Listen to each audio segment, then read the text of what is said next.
أقوى من بعض فلكل نور فمن أخذ بشيء مما عليه من اختلافهم أو كما قال صلى الله تعالى عليه وعلى آله وأصحابه وبارك وسلم تسليما كثيرا كثيرا.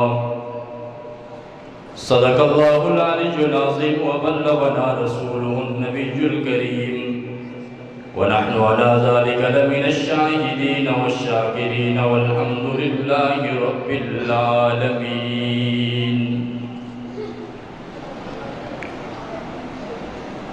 انتہائی واجب الاحترام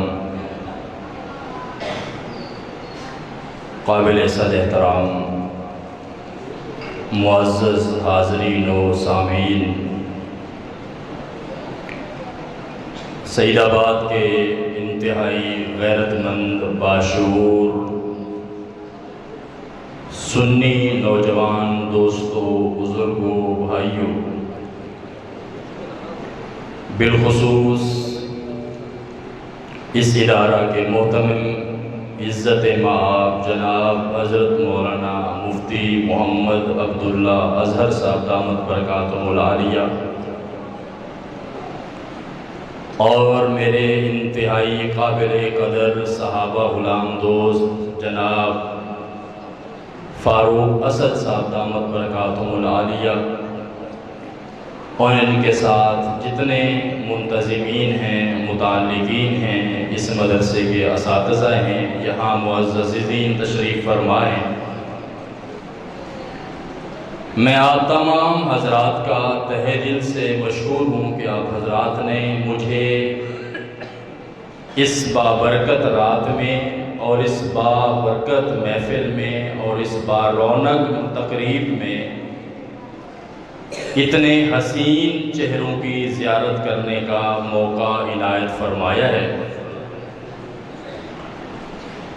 دعا کرتا ہوں کہ میرا اللہ مجھے حق اور سچ کہنے کی توفیق عطا فرمائے. آمین کہہ دیں. آمین. جن کو دعاؤں کی ضرورت ہے وہ آمین کہہ دیں. آمین. جو اپنے اللہ سے ہر وقت اللہ کی رحمت کے طلبگار رہتے ہیں وہ آمین کہہ دیں.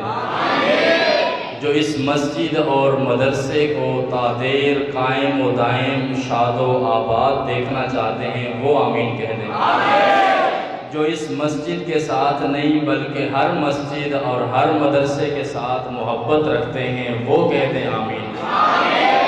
تمام حضرات محبت رکھتے ہیں، قرآن والوں سے محبت رکھتے ہیں، دین والوں سے محبت رکھتے ہیں، شریعت سے محبت رکھتے ہیں، اللہ سے محبت رکھتے ہیں، اللہ کے پاک پیغمبر سے محبت رکھتے ہیں، نبی کی پوری جماعت سے محبت رکھتے ہیں، تمام اہل بیت سے محبت رکھتے ہیں، تمام اولیاء سے محبت رکھتے ہیں، ان چھوٹے بچوں سے بھی جنہوں نے اللہ کے کلام کو اپنے سینے میں محفوظ کیا ان سے بھی محبت رکھتے ہیں.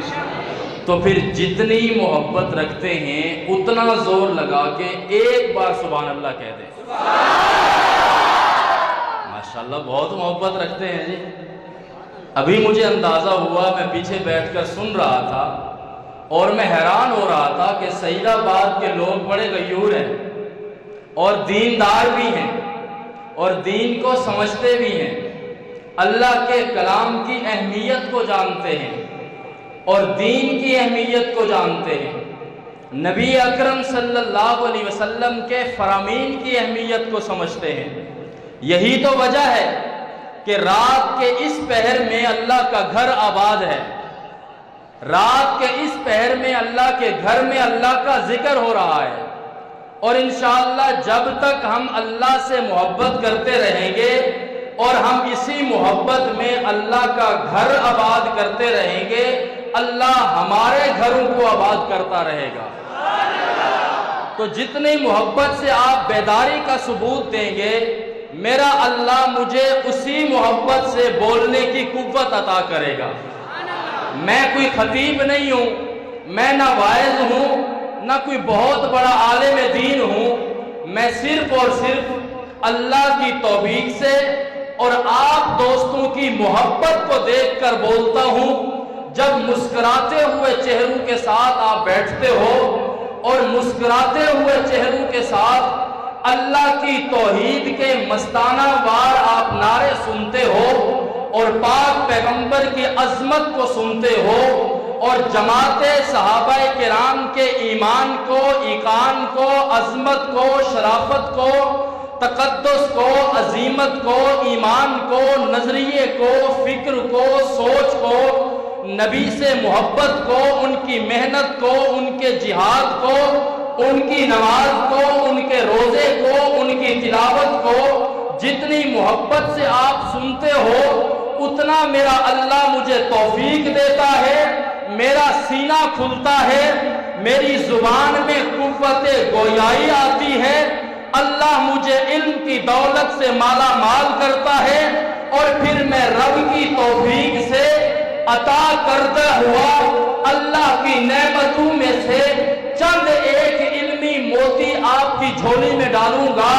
میں آپ کا زیادہ وقت نہیں لوں گا، اتنا کہنا چاہتا ہوں کہ ہم جس محفل میں بیٹھے ہیں یہ وہ پاکیزہ محفل ہے، یہ وہ عظمت والی محفل ہے، یہ وہ تقدس والی محفل ہے، یہ وہ رفعت والی محفل ہے کہ ابھی آسمان وجود میں نہیں آیا تھا، ابھی زمین کو وجود نہیں ملا تھا، ابھی چاند ستارے وجود میں نہیں آئے تھے، اور خالق ضبط السماوات نے ایک محفل سجائی، اور اس محفل میں اور آپ تو نہیں تھے، لیکن اس محفل میں اللہ کے فرشتے موجود تھے، اللہ کے ملائک موجود تھے، نوری ملائک کا مجمع تھا، اور قرآن پاک کی تلاوت کی گئی تھی، اور یہ تلاوت کرنے والا نہ میں تھا نہ کوئی عام قاری تھا، بلکہ تلاوت کرنے والا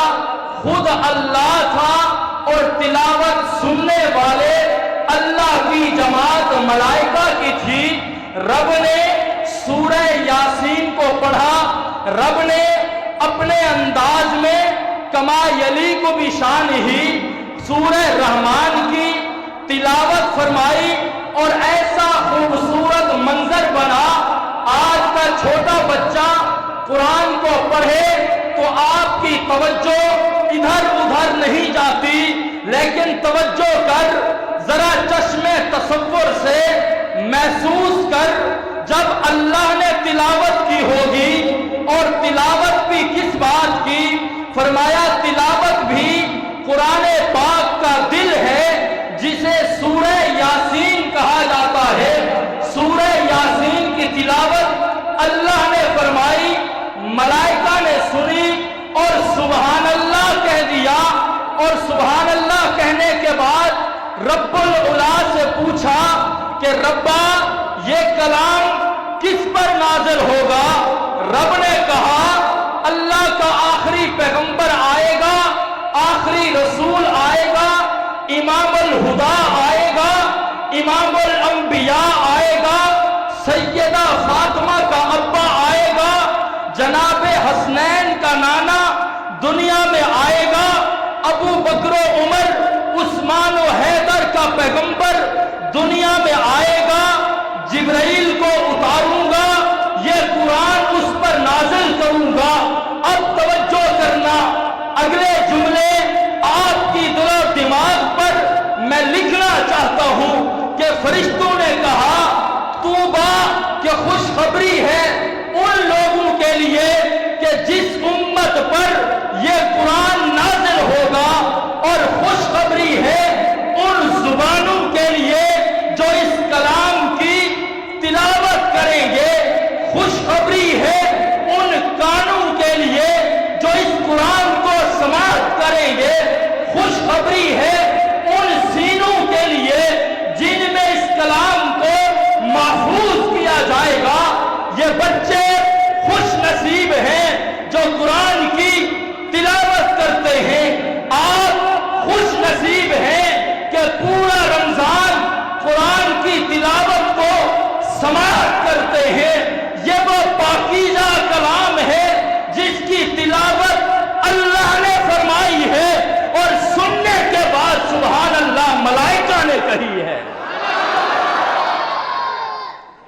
آپ جاگ رہے ہیں یا آرام فرما رہے ہیں؟ مجھے ایک لطیفہ یاد آ رہا ہے، کسی دیہات میں ایک مولوی صاحب بیان کرنے گئے، بیان کرتے ہوئے انہوں نے بار بار کہا کہ یار سبحان اللہ کیوں نہیں کہتے ہو؟ سبحان اللہ کہو نا، ہر جملے پر سبحان اللہ آنی چاہیے، میں آپ سے پیسے تو نہیں مانگتا، سبحان اللہ کہو۔ تو ایک بابا جی کھڑے ہو گئے، انہوں نے کہا مولوی صاحب نیند کا ٹائم ہے، رات کے 2 بج چکے ہیں، آپ ہمیں بار بار نہ جگاؤ، ہمیں آپ پر بھروسہ ہے کہ صبح تک بھی اگر آپ بولتے رہو تو ہمیں یقین ہے کہ آپ سچ بولتے رہو گے۔ تو آپ بھی وہی کام تو نہیں کر رہے میرے ساتھ؟ سبحان اللہ کہیں گے؟ جاگ رہے ہیں، اللہ کا کلام سننے کے لیے بیٹھے ہیں۔ 27ویں شب ہے نا، یہ پاکیزہ کلام کتنا عظمت والا کلام ہے، کتنا خوبصورت کلام ہے، کتنا بابرکت کلام ہے۔ میرے پاس الفاظ نہیں، میرے پاس خطابت نہیں، میرے پاس لہجہ نہیں کہ میں کس انداز میں قرآن کو سمجھاؤں، لیکن میں آپ کو یہ بتانا چاہتا ہوں کہ یہ قرآن اپنے اندر اثر رکھتا ہے، اپنے اندر تاثیر رکھتا ہے۔ آپ قرآن سنیے، دل و دماغ کو صاف کیجئے، یہ قرآن آپ کے ذہن میں تبدیلی پیدا کرے گا، یہ قرآن آپ کے دل میں انقلاب پیدا کرے گا۔